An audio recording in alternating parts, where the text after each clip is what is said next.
Hi guys, welcome back to IPM careers. आज ये video तुम्हारे लिए बहुत ज्यादा इंपॉर्टेंट होने वाली है क्योंकि इसके अंदर मैं तुम्हें बताने वाला हूँ एक perfect road map for your personal interview of IIM Indore and Rohtak. इन दोनों के लिए ही तुम्हारी इंटरव्यू प्रेपरेशन किस तरह से होनी चाहिए, किन चीजों का तुम्हें ध्यान रखना है अगर तुम्हें कॉल एक्सपेक्ट कर रहे हो। तो आज वो दिन है जहां से तुम्हें प्रेपरेशन को स्टार्ट करना है for interview. Otherwise you will be late and this will cost you in terms of your seat at IIM Indore और रोहतक। हमारा primary goal should be Indore only, कि किसी भी तरह से आईपी मैट इंदौर का पीआई क्रैक हो जाए। अगर हो जाता है, नथिंग लाइक इट। तुम इमेजिन कर सकते हो तुम्हारी लाइफ एक दिन में, एक रिजल्ट के मोमेंट पे एब्सोल्युटली अपसाइड डाउन चेंज हो जाएगी। इस तरह की फीलिंग शायद तुम्हें कभी भी पहले नहीं आई होगी अपनी लाइफ में। और हो सकता है तुम में से बहुत सारे लोग बहुत ज्यादा नर्वस हो, क्योंकि ये फीलिंग दोबारा फील करना लाइफ में भी बहुत ज्यादा मुश्किल है कि 18 19 20 की एज में तुम एक ऐसे इंटरव्यू के लिए जा रहे हो जो तुम्हारा पूरा फ्यूचर डिसाइड कर सकता है। So you should be absolutely prepared for it. बहुत सारे लोग बहुत सारी गलतियां कमिट करते हैं, मैं सारी चीजों को ए टू जेड कवर करूंगा जो भी आपको पता होनी चाहिए in order to make it to the IIM. Directly slides पे चलते हैं विदाउट वेस्टिंग एनी टाइम। बहुत लंबा वीडियो नहीं रखेंगे, छोटा सा वीडियो रखेंगे, लेकिन मैं चाहता हूं तुम मल्टीपल स्क्रीनशॉट्स लो। जितने ज्यादा स्क्रीनशॉट्स लोगे उतनी ज्यादा हायर प्रोबेबिलिटी रहेगी कि तुम उन चीजों को रिविजिट कर पाओगे। बहुत ज्यादा तुम्हें इधर उधर ढूंढना नहीं पड़ेगा। किन प्लान्स को, किन रिसोर्सेस को, किन चीजों को फॉलो करना है, किस तरह से थॉट रखना है अबाउट द इंटरव्यू, सारी चीजें क्रिस्टल क्लियर रहेंगी। So let's come to the slides. So the first slide is this. IPMAT written exam आप क्रैक कर चुके हो या आप एक्सपेक्ट कर रहे हो कि आपका क्रैक हो जाएगा। And finally the IIM campus. और इस रिटन एग्जाम के बीच में सिर्फ एक ब्रिज का गैप है, and this bridge is the pi. अब ये जो पीआई है ये एक्सट्रीमली इंपॉर्टेंट है, क्योंकि आई थिंक आप इसकी इंपॉर्टेंस समझ रहे होंगे। अब ये चेक किन चीजों को करता है? तीन चीजों को मेनली चेक किया जाता है इन अ पर्सनल इंटरव्यू। ये मैं कुछ लास्ट ईयर के डेटा के हिसाब से बता रहा हूं कि लास्ट कुछ ईयर्स में जो हम लोग के स्टूडेंट्स ने जिन्होंने एग्जाम को क्रैक किया है, उन्होंने जो हमें फीडबैक दिया है। आई थिंक आपने आराध्या मैम का वीडियो देखा होगा। Aaradhya ma'am is from IIM Indore, she is a gold medallist from IIM Indore. और उन्होंने भी अपनी पूरी इंटरव्यू जर्नी को एक्सप्लेन किया है। आई थिंक आपको उस वीडियो को भी देखना चाहिए, आपको एब्सोल्युटली क्लैरिटी मिलेगी about all the things. Now it checks three things in you. अगर ये तीन चीजें तुम्हारे पास हैं, तुम परफेक्टली आंसर कर पा रहे हो, you are in to the campus of IIM Indore, otherwise you are out. So the first thing is academic grounding. तुम्हारा क्या अकेडमिक स्टेटस रहा है until now. Second is world awareness. तुम कितना जानते हो दुनिया को? क्या तुम्हें अपने शहर के बारे में पता है? क्या तुम्हें उसके बारे में पता है जिस सोसाइटी में तुम बचपन से रह रहे हो, जिस कम्युनिटी में तुम बचपन से रह रहे हो? तुम नॉर्थ ईस्ट के स्टूडेंट हो। क्या तुम्हें ये पता है नॉर्थ ईस्ट में 7 स्टेट्स हैं जिनको 7 सिस्टर्स कहा जाता है? तुम नॉर्थ ईस्ट से हो, क्या तुम्हें ये पता है कि असम में इलेक्शन हुआ है recently? This is world awareness. Trump की क्या पॉलिसीज हैं, किस तरह से उसकी पॉलिसीज इंडिया को इम्पैक्ट कर रही है, बहुत ही सुपरफिशियली तुम्हें पता होना चाहिए। और मुझे तो लगता है तुम्हें एक दूसरे इंटरव्यू को भी देखना चाहिए जिसमें Nikhilesh, who was all India rank 1 in IPMAT 2025 exam, उसने जो आईपीएम करियर्स के पैनल को अपना इंटरव्यू दिया था, उससे भी तुम्हें बहुत ज्यादा क्लैरिटी आएगी कि वो किस तरह से एक्सप्लेन कर रहा है कि उसके लाइफ में रोल मॉडल कौन है। अब उससे अगला क्वेश्चन पूछा गया, तुम्हारे रोल मॉडल में तुम्हें क्या तीन स्पेशल चीजें दिखती है? उसने उन तीन स्पेशल चीजों को एकदम एक मोमेंट में बता दिया है कि ये तीन चीजें मुझे बहुत स्पेशल लगती हैं अबाउट दिस पर्सन, जो मुझे बहुत पसंद है। तुम्हें निखिलेश की तरह सोचना चाहिए, तुम्हें एक टॉपर की तरह सोचना होगा फॉर इंटरव्यू, क्योंकि तुम्हें अपनी पर्सनालिटी को इस तरह से इतना ग्रैंड प्रेजेंट करना होगा कि तुम डिजर्व करते हो this seat of IIM Indore. Third चीज जो मैं कवर कर ही रहा हूं, दैट इज पर्सनल नैरेटिव, कि तुम्हें अपने बारे में भी पता होना चाहिए बहुत अच्छे से। वर्ल्ड अवेयरनेस, आउटसाइड क्या हो रहा है। पर्सनल नैरेटिव का मतलब होता है मैंने क्यों आईपी मैट चूज किया, मैं क्यों आईएम इंदौर से एमबीए करना चाहता हूँ। क्या मेरा रीजन सिर्फ पैसा कमाना है, मैं कोई स्किल डेवलप नहीं करना चाहता हूँ? क्या सिर्फ मेरा एक ही गोल है लाइफ में कि मैं पैसे कमाना चाहता हूँ? तो तुम्हें बोल देंगे भाई बिजनेस करो ना, क्या जरूरत है एमबीए करने की, बिजनेस में तुम बहुत ज्यादा पैसा बना सकते हो। लेकिन तुम्हें अपने नैरेटिव को यहाँ पे बहुत अच्छे से मैन्युफैक्चर करना होगा। तुम्हें उन्हें समझाना होगा कि अगर मैं बहुत ज्यादा पैसे कमाना भी चाहता हूं, मैं बिजनेस करना भी चाहता हूं, तो how this MBA programme is my route. इन बातों का तुम्हें ध्यान रखना है। तो तीनों चीजों पे एक साथ बिल्ड करना है तुम्हें। अब इसके बाद यही तीनों पिलर्स हैं जिनके ऊपर तुम्हें टेस्ट करने वाले हैं। तीनों पिलर्स क्या कंटेन करते हैं, आई थिंक मैं तुम्हें पर्सनल नैरेटिव बता चुका हूँ। तुम्हारे अराउंड क्या सारी चीजें हैं उन्हें तुम्हें बताना होगा। अकाडमिक एंड कॉग्निटिव रिगर, कि अकाडमिक्स को तुम्हें एक्सप्लेन करना पड़ सकता है अपने अराउंड का, एंड वर्ल्ड अवेयरनेस। अब इसके बाद आता है तुम प्रिपेयर करोगे कैसे फॉर रियल। तो अब हम लोग फर्स्ट पार्ट से बात कर रहे हैं, विच इज पर्सनल नैरेटिव। जब तुम अपने बारे में सोचोगे तो तुम्हें किस तरह से सोचना चाहिए अपने बारे में। अब इसके लिए तुम्हारे पास 5 पॉइंटर्स होने चाहिए जब तुम अपने बारे में सोच रहे हो। क्या चीजें होनी चाहिए? फर्स्ट, आइडेंटिटी एंड ओरिजिन, कि तुम कहाँ से आए हो। तुम्हारे फादर, ग्रैंडफादर, उसके पहले की फैमिली, हो सकता है तुम माइग्रेट करके आए हो। जैसे मेरी फैमिली जो है वो कश्मीर से माइग्रेट की है, वो कश्मीर से उत्तर प्रदेश गए, फिर उत्तर प्रदेश से मध्य प्रदेश आ गए। तो प्रेजेंटली मैं मध्य प्रदेश में रहता हूँ। तो इस तरह से आपको ये पूरी जर्नी पता होनी चाहिए। अब वो मुझसे कुछ भी पूछ सकते हैं इसके अराउंड, ठीक है। तो मेरे पास फैमिली कॉन्टेक्स्ट होना चाहिए। This is my point two, कि मुझे अपनी फैमिली की हिस्ट्री के बारे में पता हो, मुझे अपनी कम्युनिटी के बारे में पता हो सकता है कि आप एक पर्टिकुलर कम्युनिटी को बिलोंग करते हो, या आप एक पर्टिकुलर रीजन ऑफ इंडिया को बिलोंग करते हो, तो आपको उसके बारे में पता होना चाहिए। आपको पता होना चाहिए कि आप लखनऊ से बिलोंग करते हो for example. Now Lucknow is city of gastronomy, कि जहाँ का खाना बहुत ज्यादा स्पेशल है। तो आपको टुंडे कबाब के बारे में पता होना चाहिए। आप हैदराबाद से हो, हैदराबादी बिरयानी के बारे में पता होना चाहिए। This is very basic in mandatory. Third layer पे, दिस इज अकाडमिक बेसलाइन। तुमने आज तक अकाडमिक्स में क्या किया है, उस पूरी चीज की क्लैरिटी होनी चाहिए। अब for example you could be a person जो जेडबलई भी साथ में दे रहा है और आईपी मैट भी देने का उसने प्लान कर लिया। तुम्हें इस बात को जस्टिफाई करना होगा। What if you get a seat at IIT Bombay and you get a seat at IIM Indore, what would you choose? तो तुम्हें यहाँ पे उन चीजों को डिफाइन करना होगा अपने रियल आंसर्स के साथ। अगर ये सोचोगे कि मैं झूठ बोल के निकल जाऊंगा, तो ऐसा नहीं होने वाला है। तुम याद रखना, तुम्हारे जैसे दसों को एवरी डे बेसिस पे झूठ बोलते हुए ये आईआईएम के प्रोफेसर्स पकड़ते हैं। ये तुमसे बहुत ज्यादा स्मार्ट हैं। स्मार्ट बनने की बिल्कुल जरूरत नहीं है। अगर तुम स्मार्ट बनना चाहते हो तो आईआईएम जाने के बाद बनना। इंटरव्यू में वो तुम्हें एक स्नैप पे पकड़ लेंगे, वो बोलेंगे कि भाई तू झूठ बोल रहा है, तू पसंद ही नहीं आया। ठीक है। तो इतनी क्लैरिटी उनके दिमाग में होती है, वो बहुत लोगों को डील करते हैं, वो बहुत स्मार्ट हैं। इन बातों पे हम लोग क्वेश्चन ना करें।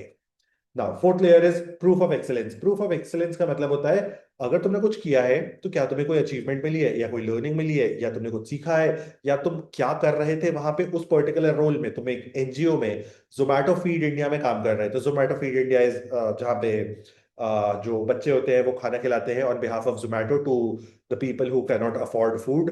या इस तरह की किसी भी एनजीओ या किसी भी सोशल वर्क या कहीं पे भी तुम इन्वॉल्व थे, अपनी कम्युनिटी के लिए कुछ कर रहे थे। या कोई एक गर्ल हो सकती है जो वुमेन राइट्स के लिए बहुत ज्यादा अवेयर है, और उसने कुछ चीजें इस तरह की हैं जो वुमेन के लिए बहुत ज्यादा प्रो हैं। तो आपको उस चीज को डिफाइन करना आना चाहिए, उसको बहुत ही रिफाइंड मैनर में, क्रिस्प मैनर में बताओ। झूठ नहीं बोल देना वहां पे भी जाके। ठीक है। तो अपनी जो भी अचीवमेंट्स हैं, जो भी तुम अपना सीवी रेज्यूमे दोगे उनको, उसमें भी उनको बहुत क्लैरिटी से मेंशन करना, और इस चीज को भी बहुत अच्छे से लिखना। Now the fifth layer is passion and personality. Passion could be, मुझे क्रिकेट खेलना पसंद है। अब अगर क्रिकेट खेलना पसंद है तो who is your favourite player? World में सबसे ज्यादा रन्स किस क्रिकेटर ने बनाए हैं? तुम अब रैंडमली मत बोल देना मुझे फुटबॉल पसंद है, या रैंडमली मत बोल देना मुझे चेस पसंद है। वो पूछ लेंगे कि इंडिया का लास्ट चेस टूर्नामेंट किसने जीता है, या वर्ल्ड नंबर वन कौन है।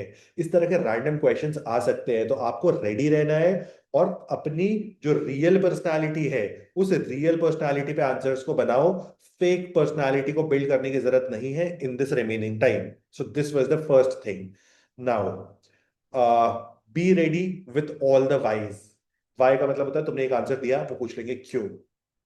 और वो बार बार क्यों पूछेंगे तुमसे। ऐसा बहुत बार इंटरव्यूज में हुआ है आईपी मैट के, कि उन्होंने तुम्हारे आंसर से ही वाई निकाल दिया है।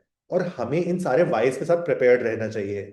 अब जैसे मैं कुछ वाइज तुम्हारे लिए लिखा हूं यहाँ पे, कि तुम बीबीए और उसके बाद कैट क्रैक करके आईएम अहमदाबाद से क्यों नहीं एमबीए कर लेते हो? Why this 5 years integrated programme?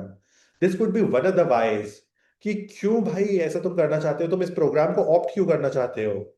या तुम आईटी, तुम जेडब्ल्यू एस्पिरेंट थे भाई, फिर से रीअपियर कर लो जेडब्ल्यू, एक बहुत अच्छी रैंक ले आओ, आईआईटी बॉम्बे, आईआईटी दिल्ली चले जाओ। इस तरह की कोई भी बात हो सकती है। So be ready with it, be ready with all the whys that comes around you.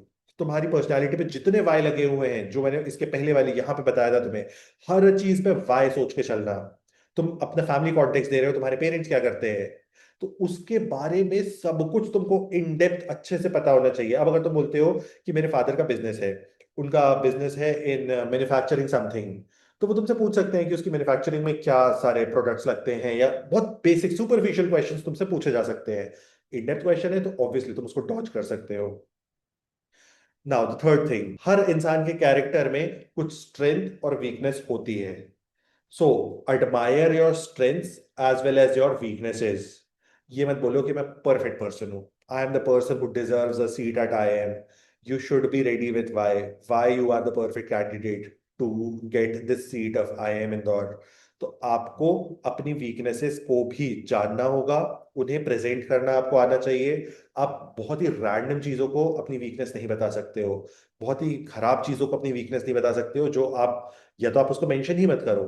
अगर आपसे इंटरव्यूअर पूछ रहा है कि तुम्हारी स्ट्रेंथ एंड वीकनेस क्या है, आप एक ऐसी चीज को मत मेंशन करो जिसके बारे में आपने, जो शब्द भी आप नहीं जानते हो। कोई एक नया अंग्रेजी का शब्द निकाल के लाने की बिल्कुल भी जरूरत नहीं है। जेंजी टर्म्स को थोड़ा सा अवॉइड करो, उन टर्म्स को बहुत ज्यादा नहीं जानते होंगे तुम्हारे इंटरव्यूअर्स। स्मार्ट रहो, प्रेजेंटेबल रहो, एंड दैट्स इट। वीकनेसेस हर इंसान में होती हैं, उनको छुपाने की कोशिश बिल्कुल मत करना। मैं बार बार बता चुका हूं, they are smart enough to जज यू। अब इसके बाद अपने एक्स्ट्रा करिकुलर्स को किस तरह से प्रेजेंट करना होता है, ठीक है, तो इसको 4 लेयर प्रोसेस की तरह प्लान करो और प्रिपेयर करो। फर्स्ट, तुमने किन चीजों में, मैंने यहाँ पे येलो मार्क कर दिया है, किन इवेंट्स एंड कॉम्पिटिशन्स में पार्टिसिपेट किया है। For example, you participated in an MUN, तुम्हारा क्या रोल था। रोल कुड भी तुमने उसको ऑर्गेनाइज किया है, तुम उसमें पार्टिसिपेंट हो, या तुमने उसमें क्या किया है, किस मैनर में तुम एसोसिएटेड थे विद दैट MUN। अब इसके बाद तुम्हारा फाइनल आउटकम क्या आया, तुम्हारी क्या लर्निंग्स मिली। And finally the application. Application is, तुम उससे क्या सीख रहे हो, या तुम्हारे लाइफ में क्या चेंज आया, एंड तुम उसे कैसे प्रेजेंट कर रहे हो in front of the panel. This is the most important thing. ये मान के चलना, ये चीज हर एक बंदे के साथ होने वाली है इन द इंटरव्यू, हर एक बंदे के साथ, कोई भी इसका एक्सेप्शन नहीं होगा। इस प्रोसेस का स्क्रीनशॉट ले लो, अचीवमेंट्स को इसी तरह से बनाना। कहीं भी हेल्प चाहिए होती है तो हम लोग के इंटरव्यू बैच को चेक कर सकते हो, हम लोग आपको हेल्प करने के लिए 110% अवेलेबल है। आई थिंक आपको पता ही होंगे कि last year all India rank 1, all India rank 6 किस तरह से हम लोगों ने ट्रेन किए थे। नाउ द सेकेंड थिंग, अब इसके बाद defending your academic base. Defending your academic base का मतलब होता है तुमने जो भी अकेडमिक डिसीजंस लिए अपने करियर में अंटिल नाउ, उनके बारे में तुम्हारे पास एक गुड जस्टिफिकेशन होना चाहिए। Maybe you are coming from humanities background और you are coming from science background, तो तुम जस्टिफाई कर पाओ अपनी बात को। अब इसके बाद मैपिंग वर्ल्ड अवेयरनेस की, अक्रॉस द ग्लोब तुम्हारे पास बहुत ही जो बेसिक ट्रेंडिंग न्यूज है उसके बारे में तुम्हें पता होना चाहिए। सुपरफिशियल मैनर में पता होना चाहिए, तुम्हें बहुत डेप्थ में जानने की जरूरत नहीं है। तुम्हें ये पता होना चाहिए कि ईरान में कुछ प्रॉब्लम्स चल रही हैं, ईरान का लीडर कौन है तुम्हें पता होना चाहिए। तुम्हें ये पता होना चाहिए कि दुबई दुबई में मिसाइल्स फायर हुई। इसके बाद इंडिया में वेस्ट बंगाल में इलेक्शन हुए, केरला में इलेक्शन हुए, तमिलनाडु में इलेक्शन हुए, और अगर तुम इन स्टेट्स में से कहीं से भी बिलोंग करते हो, it is extremely important to know the name of chief minister. तुमको 100% पूछा जाएगा। एक तमिलनाडु का कैंडिडेट जब आएगा ना, तो मैं गारंटी देके बोल सकता हूँ इंटरव्यूअर का फर्स्ट क्वेश्चन होगा, who is the new chief minister of Tamil Nadu, who is the new chief minister of Kerala. ये क्वेश्चंस एक्सट्रीमली इंपॉर्टेंट है, तुम्हें पता होने ही चाहिए एट एनी कॉस्ट। इसके बाद जब हमारे सामने एक क्वेश्चन को प्रेजेंट किया जाता है तो 3 सिचुएशंस आ सकती है। फर्स्ट सिचुएशन इज कि मुझे आंसर आता है उस क्वेश्चन का, मुझे पार्शियल आंसर आता है और मुझे कोई नॉलेज नहीं है। जहां पे कोई नॉलेज नहीं है, सीधे से एक्सेप्ट कर लो कि मुझे कोई कुछ नहीं पता है इस क्वेश्चन के बारे में।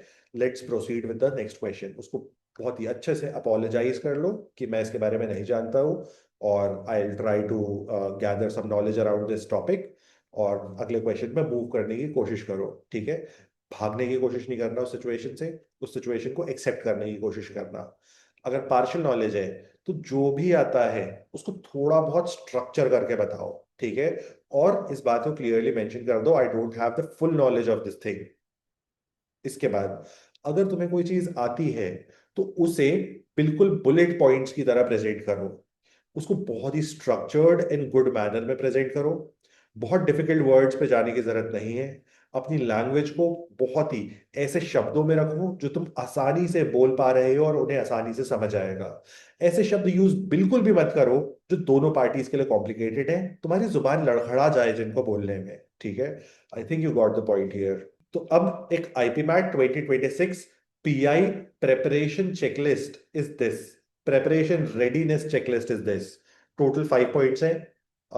थॉरो प्रिपरेशन आज से स्टार्ट कर दो। अकाडमिक रिफ्रेश, यानी कि तुम्हें पूरी जो भी अकाडमिक चीजें थी हम लोग उसमें बात कर चुके हैं, अपडेटेड रहो सारी चीजों से। न्यूज़पेपर्स को फॉलो करना स्टार्ट कर दो, कुछ बेसिक जर्नल्स वगैरह रीड कर लो, कुछ मैगजीन्स वगैरह रीड कर लो।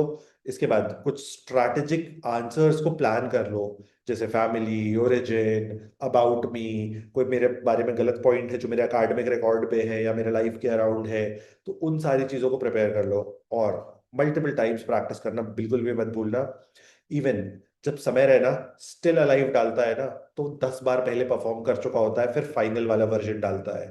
तो तुम्हें भी उतना ही प्रिपेयर्ड रहना है विद दिस इंटरव्यू। और बाकी तो कोई भी हेल्प चाहिए तो I am here for you, और तुम मुझे रीच कर सकते हो any time through the comments.